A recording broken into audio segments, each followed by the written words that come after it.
Pada hari Isnin yang lalu, semasa saya ada perjumpaan dengan media, saya telah memberitahu bahawa ada kemungkinan besar akibat daripada apa yang telah berlaku di negara jiran kita iaitu Singapura, kemungkinan besar bahawa penyakit Zika boleh menular ke negara kita. Dan baru-baru ini kita telah periksa dan telah mengesan positif seorang perempuan yang tinggal di kawasan Bandar Botanik di Klang untuk penyakit Zika. Beliau telah pergi ke Singapura pada 19 hari bulan Ogos dan ada di situ untuk 3 hari, dan selepas itu sudah balik, dan lebih kurang 1 minggu selepas balik beliau telah mendapat tanda-tanda dan gejala demam, ruam di atas badan. Dan pada masa yang sama anak beliau di Singapura telah diperiksa dan ditetapkan positif untuk Zika di negeri Singapura.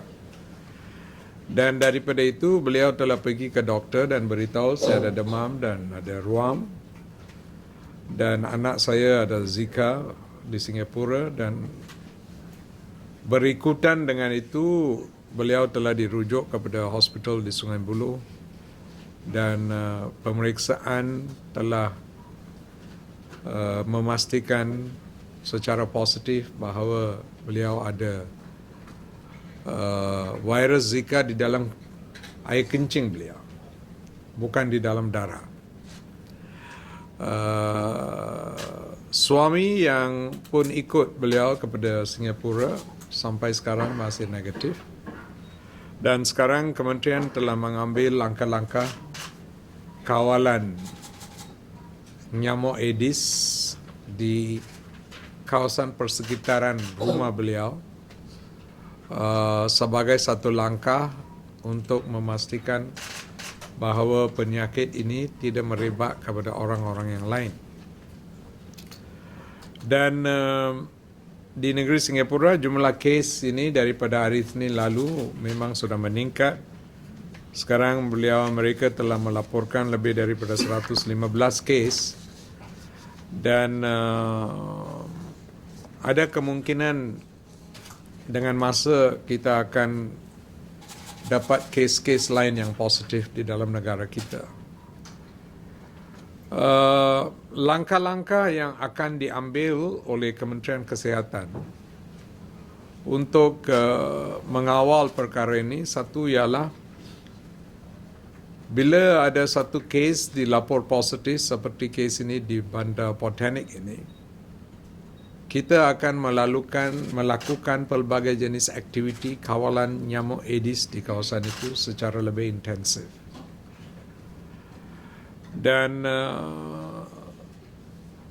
lebih daripada itu, di kawasan-kawasan yang lain pun kerjasama di antara Kementerian Kesihatan, pejabat-pejabat kesihatan daerah dan pihak-pihak berkuasa tempatan akan dipertingkatkan di dalam kawalan vektor, iaitu kawalan nyamuk Aedes. Kita pun setelah nasihat dan akan mengulangkan nasihat ini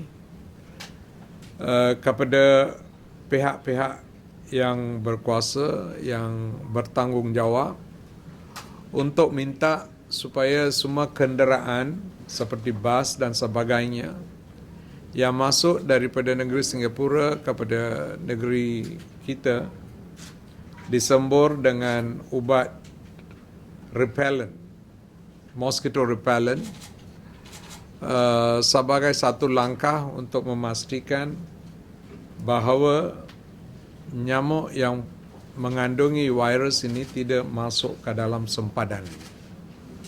Walaupun itu satu usaha untuk mengurangkan risiko, saya memang tahu daripada segi praktik mungkin kita tak boleh jamin bahawa perkara ini boleh dilakukan secara 100%. Tetapi kita berharap pihak-pihak yang bertanggungjawab akan kerjasama untuk membuat itu sebagai satu langkah tambahan untuk mengurangkan risiko penularan penyakit ini daripada Singapura kepada negara kita. Untuk mereka yang kena ulang balik kepada negeri Singapura dan mereka yang tinggal di kawasan-kawasan di mana kes telah dikesan positif, nasihat Kementerian Kesihatan ialah untuk mengambil langkah-langkah untuk membuat langkah-langkah kawalan perlindungan diri sendiri daripada gigitan nyamuk dengan menggunakan mosquito repellent, ada pelbagai jenis, contohnya krim dan spray dan sebagainya. Gunakan seberapa banyak yang boleh dan pakai pakaian baju lengan panjang dan seluar panjang, khususnya pada awal waktu pagi dan sebelah waktu petang, sebagai langkah-langkah untuk mengawal diri daripada gigitan nyamuk Aedes aegypti. Aktiviti ini, nasihat ini memang kena dilakukan oleh mereka yang tidak boleh mengelakkan kemasukan kepada negeri Singapura secara berterusan. Kita tahu banyak yang kerja di sana dan mereka ulang balik dan mereka kena ambil langkah-langkah untuk mengawal diri dan membuat perlindungan diri daripada gigitan nyamuk Aedes. Seperti yang saya telah beritahu pada hari Isnin lalu, satu risiko yang kita memang takut yang ada berkaitan dengan penyakit ini ialah kecacatan yang boleh berlaku kepada anak yang dimengandung, iaitu mereka boleh mendapat satu masalah yang dipanggil microcephaly, iaitu pertumbuhan kepala itu tidak boleh jalan secara biasa, oleh itu kepala jadi kecil dan akibat daripada itu perkembangan otak pun terhad juga. Selain daripada itu ada perkara-perkara lain yang berkaitan dengan otot saraf yang boleh menghadapi masalah semasa kalau seorang mengandung dan di masa kandungan mereka, khususnya di dalam 1 sampai 6 bulan yang awalnya, perkara ini boleh berlaku. Dan ini adalah satu perkara yang kena diambil kira oleh kaum wanita, khususnya mereka yang mau mengandung. Dan untuk nasihat lanjutan berkaitan ini, saya menasihat mereka untuk bincang dengan doktor-doktor mereka, khususnya pakar-pakar perbidanan yang boleh memberi nasihat tertentu kepada mereka tentang apa-apa langkah yang kena diikut oleh mereka. Dan penyakit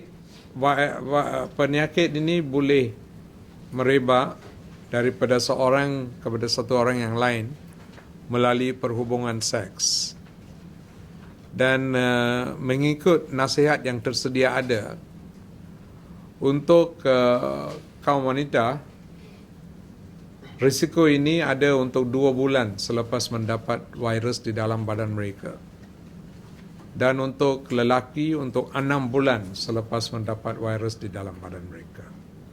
Bermaksud untuk 6 bulan ada kemungkinan seseorang yang ada virus di dalam badannya boleh merebak virus itu kepada seorang perempuan melalui perhubungan seks. So, ini menjadikan satu masalah tambahan Dan nasihat kita lah seboleh-bolehnya protected sex kena dilakukan atau abstinence oleh seseorang yang telah dikesan positif untuk jangka masa yang telah ditetapkan itu. Akhirnya, message daripada Kementerian Kesihatan ialah ada kemungkinan jumlah kes akan meningkat daripada masa ini, dan cara macam mana kita akan memerangi ini ialah melalui kawalan nyamuk Aedes. Dan kawalan nyamuk Aedes, tanggungjawabnya bukan saja tanggungjawab Kementerian Kesihatan saja. Ini adalah satu tanggungjawab masyarakat pada keseluruhannya. Dan dari pihak kita, memang kita akan meningkatkan lagi kerjasama di antara kementerian, pihak-pihak berkuasa tempatan dan agensi-agensi yang lain untuk meningkatkan aktiviti-aktiviti untuk mengurangkan tempat-tempat pembiakan nyamuk Aedes. Tetapi ini semua yang dilakukan oleh agensi kerajaan tidak akan berjaya tanpa kerjasama daripada rakyat pada keseluruhannya. So saya mau mengingatkan rakyat Malaysia pada keseluruhannya, tanggungjawab ini adalah tanggungjawab kita semua. Tiap-tiap orang mempunyai tanggungjawab untuk memastikan kebersihan di dalam rumah mereka, kebersihan di halaman rumah mereka, kebersihan di persekitaran mereka, dan jangan menyumbang kepada satu keadaan di mana kita mewujudkan tempat-tempat di mana air boleh bertakung, dan ini boleh jadi satu punca untuk pembiakan nyamuk Aedes seperti apa yang berlaku pada masa sekarang. Dulu kita dihadapi dengan satu virus saja, iaitu denggi. Sekarang kita akan dihadapi dengan dua virus yang akan direbak oleh moskito yang sama. Oleh itu, ini meletakkan satu tanggungjawab yang lebih berat ke atas bahu rakyat Malaysia pada keseluruhannya untuk bergerak sebagai satu negara di dalam usaha ini untuk melakukan semua yang boleh dibuat untuk memastikan bahawa kita boleh mengurangkan tempat-tempat pembiakan nyamuk Aedes ini. Ini adalah cara macam mana kita boleh mengatasinya. Kalau tiada ada nyamuk Aedes, tiada ada denggi, tiada ada Zika. Message yang jelas. So kita kena pergi ke arah itu, dan melalui itu lihat macam mana perkara ini boleh dikawal.